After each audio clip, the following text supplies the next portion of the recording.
Yo, what is up, guys? It's your boy Blind Nick Unfiltered here, back with another video. And in today's video, guys, we're going to be talking about the WWE Women's GOAT, the greatest women's wrestler of all time as far as the WWE goes, guys.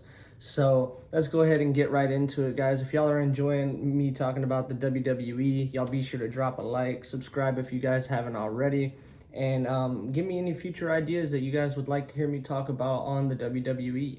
So hopping right into it, guys, we're going to kind of break this one down like we did the tag team video. So we're going to start off with the golden era, back in the day, the trailblazers, way before your boy's time. Of course, I went back, did my research just like I did on the last one. Of course, I'm not quite as informed as I am on some of the, more modern era female wrestlers, but we're gonna kind of briefly touch on them and kind of give my thoughts on them. So starting with the one that I would say was the most notable, starting I would say pretty much from the 1950s all the way to the 1980s, you had the Fabulous Moolah.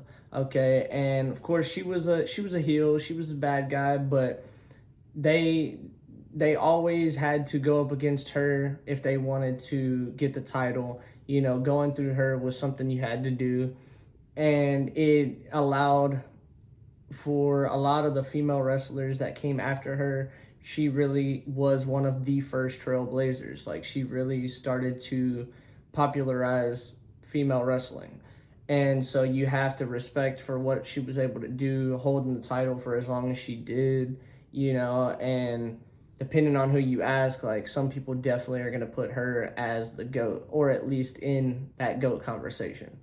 And moving on, guys, other than her, the other one that I find very notable from that time period is Wendi Richter. I mean, you're talking like she was the star of the 80s. She was like the female version of Hulk Hogan. Like, seriously, she had the star power. She was young and upcoming, and it was just her versus the Fabulous Moolah was like the perfect matchup back then, I feel like. And that's what kind of started making people realize that women could do this thing too. They're not, completely limited. They were starting to get that recognition that they deserved. And Wendi Richter really became more of a pop culture star as well once she had that other chick who was like her manager.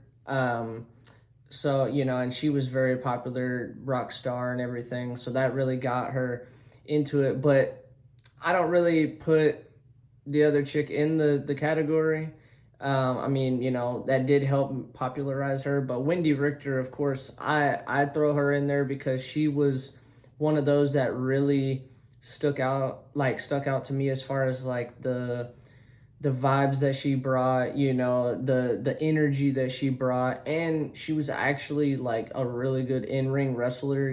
She brought a whole different style of wrestling, and I thought that was really good and worth mentioning. So you guys let me know if that's kind of the era you guys are from, and if so, did I miss anybody?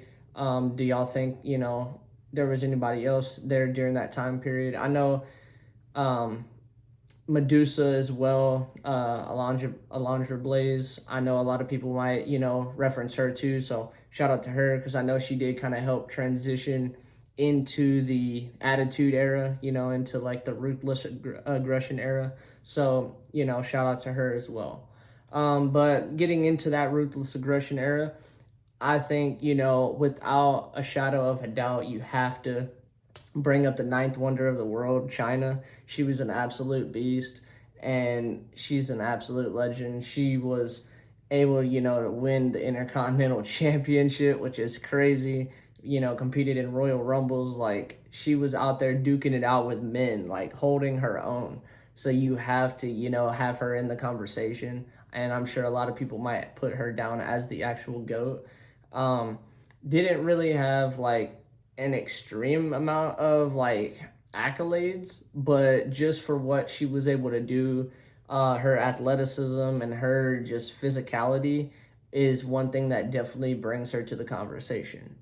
And also, you definitely, have to mention some of the absolute trailblazers that really like paved the way for the modern era, like your Trish Stratuses, you know, like Trish Stratus, she started out at the very bottom. She was like a valet, moved her way all the way up, and then became, you know, a really good champion. You know, I know a lot of people are not the biggest fan of hers, and some people are diehard fans of hers. But no matter how you look at it, you have to realize and respect what she was able to accomplish, being like a 7-time Divas champion and everything. So, like, big shout outs to Trish Stratus. And, you know, her her other the other one that was like her rival, her everything, you know, is Lita. Lita was right there with her, you know, competing against her, alongside her, the whole 9 yards. So like shout out to Lita. She was super athletic, super, you know, entertaining and fun to watch. Like she is definitely one of the greatest of all time. And I would say, you know, she not only paved the way, but she inspired a lot of the modern era generation, you know, that we see wrestling today. Trish Stratus and Lita, they inspired a lot of these women to, you know, become wrestlers, to think that, you know, it was possible.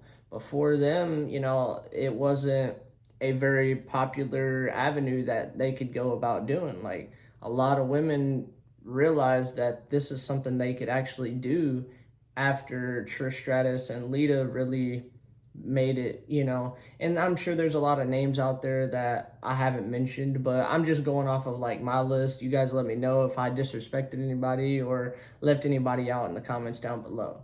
But those are kind of the ones that are the most noteworthy as far as I'm concerned in the Attitude or Ruthless Aggression era.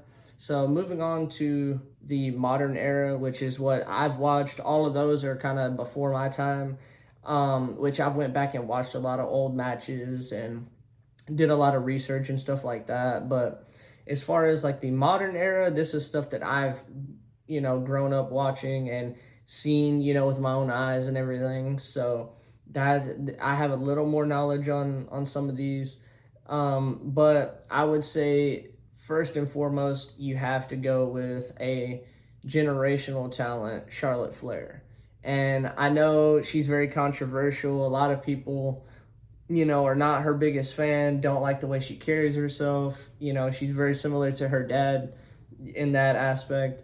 But if you want to go just off of her accolades alone, you know, her 14-time women's champion, you know, you can't really, you know, deny that. Like, you have to acknowledge that and respect that. Yeah, she might be a dirty player just like her dad, but she definitely is a contender in any match that she's in. And she, as far as titles go, she's the GOAT. You know, no woman has won more titles than her. But moving on from her, you know, if you want to basically say she was like one of the four horsewomen, you know, to come into the WWE around the same time, you know, you got to throw the other three in there. In my opinion, Sasha Banks. I still hate that she moved on from WWE, but, you know, big shout outs to her. I loved watching her wrestle and hearing her on the mic and everything like that. Of course, I think you got to throw AJ Lee in there. She's not one of those women, but she was a little bit before their time. But, you know, I have to mention her while I'm thinking about it. She was, you know, tearing everybody up with that Black Widow finishing move, making everyone tap out. And, you know, she just had the crowd backing her for so long. And definitely very controversial for what she was doing, you know, making out with all the men, doing all kinds of crazy stuff. So, you know, very entertaining in her own right. And also, back to the four horsewomen, you got Bayley. You know, she was, I would say didn't have the same level of success as some of these other women have, but she's pretty much done it all. I mean, yeah, recently she hasn't been, you know, the same, of course, as the old Bayley that we know ever since she became the role model and the whole 9 yards. But that's more of like an opinion if you liked her or not. But going based off of just her accolades and what all she's accomplished, I mean, she's really done it all. So, like, big shout outs to her. You know, she's definitely in that conversation. And then, of course, you got none other than Becky Lynch. I mean, absolute legend. And I would say, you know, she's one of the only women out there that has literally been not just the face of their division, but the face of the entire company. And that right there is an accomplishment of its own. You know, you got Forbes magazine saying she's the greatest female wrestler of all time, and this, that, and another. So, like, you have to respect what all she's been able to do. You know, she's another one that's really done it all. I mean, she's won so many titles and been, you know, I still hate what she did to Lita. Never gonna get over that. But, you know, hey, it is what it is. And, you know, her winning, you know, so many tag team championships and winning, you know, so many women's championships, intercontinental, I mean, everything like that. So you have to respect her for what all she has accomplished as well. And of course, I would say like some other honorable mentions would be like Bianca Belair. I would say like your Rhea Ripley's, like they're like the modern day powerhouses, you know, and they're absolute beasts in their own right. And there's so many other women that, you know, I'm leaving off this list because I just want you guys to let me know down in the comments below who I've missed and who I should have mentioned here in this video. But yeah, so that's kind of like our modern era. You know, we talked about the Ruthless Aggression Era and we talked about the Golden Era. Of course, like I said, I don't know as many from back then, so maybe you guys can help inform me on that, because I obviously wasn't watching in the 80s and the 90s. But y'all kind of let me know who I might have missed and who should have been added to this list, guys. But as far as who I actually think is the GOAT, of course, it's very opinionated. It's all subjective at the end of the day. Like I said, if you wanted to base it strictly and solely off of accolades, you have to give it to Charlotte Flair. But as far as for me personally, who I would give it to, I would say you got to go with Becky Lynch. She's the man for a reason. And I would say, you know, she's done it all. She's beaten everybody. And I'm not a big fan of when she's a bad guy, just like how I said with John Cena, you know, in my who is the GOAT of WWE as far as the men goes. But as far as, you know, as far as Becky Lynch is, I mean, she's able to do it all. You know, she can, you know, grapple and ground and pound with the best of them. She's got a really good submission, you know, with the arm bar that she does, you know. I love the Bexploder and the, you know, all the moves that she has, like, man. And of course, it's very subjective, very opinionated, and I'm sure a lot of you guys would say it has to go to like the Fabulous Moolah who had the belt for so many years, you know, or it has to go to, you know, Chyna for what all she was able to do, even taking a lot of men down and stuff like that. But I'm sure there's going to be a lot of like Trish Stratus fans, a lot of Lita fans, and hey, you know, I'm not saying that they are not, you know, don't have a very good argument to be the GOAT, but just in my personal opinion, I've seen the most of the modern era, so like, of course, I'm going to give it to one of them. But like I said, that's my opinion. You guys let me know, am I wrong, down in the comments below, and let me know what you guys think. If I am wrong, let me know why I'm wrong, and if you guys think I left somebody off this list, y'all let me know in the comments down below. But I appreciate each and every one of you guys tuning into this video, dropping a like, subscribe if you guys haven't already. Like I said, guys, I'm legally blind. My name is Nick, and these are my unfiltered takes on the WWE. And I appreciate all you guys watching. As always, guys, God bless, and peace out.